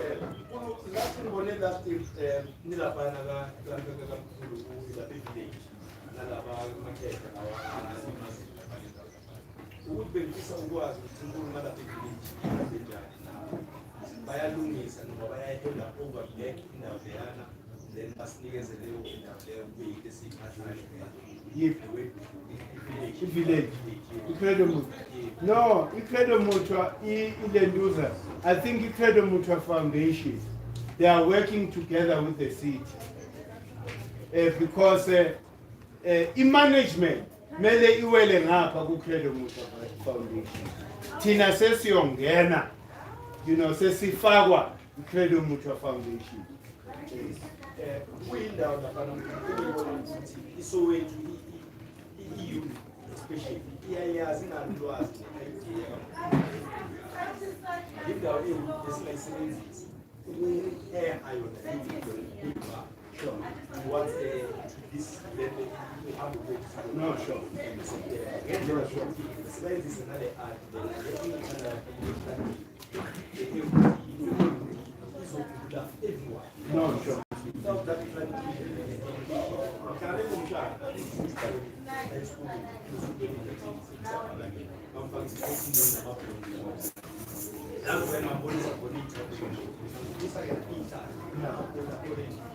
that's why you got your idea. Oh, the more we educate this Good job. No, good job. No, sure. No, sure. No, trouble.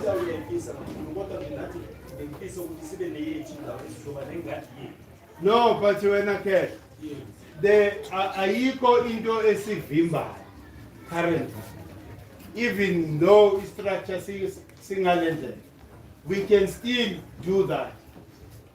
Hey, if it's funu kwenza lokho, we only report siyobatshela nje napho esicela ukwenza. Bazosibonisa hayi menyenza lapha niyenze la.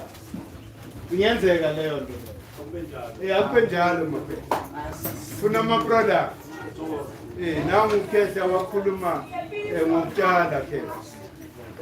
Last year funa ama products. Mele uze nawo la Sunday uzosithengisela.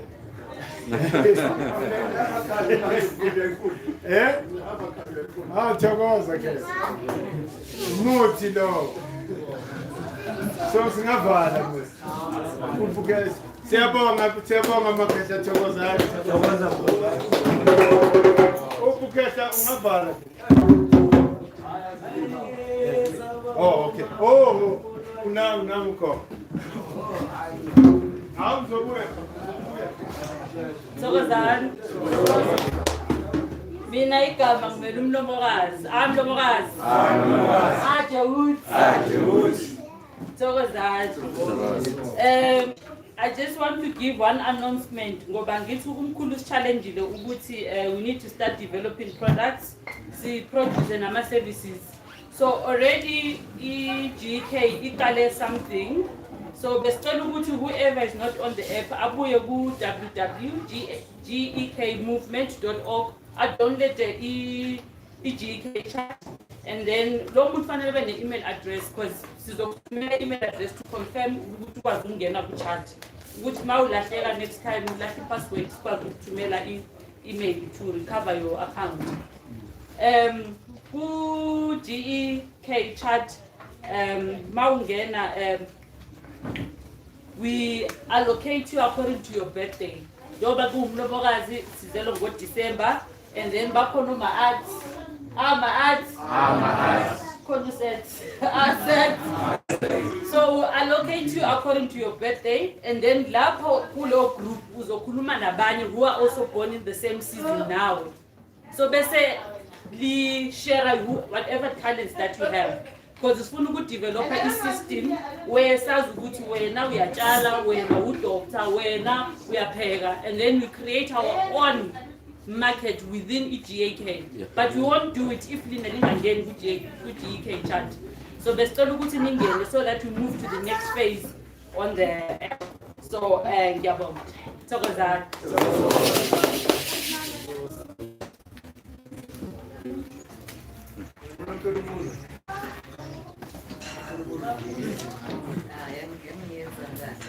Mkhulu.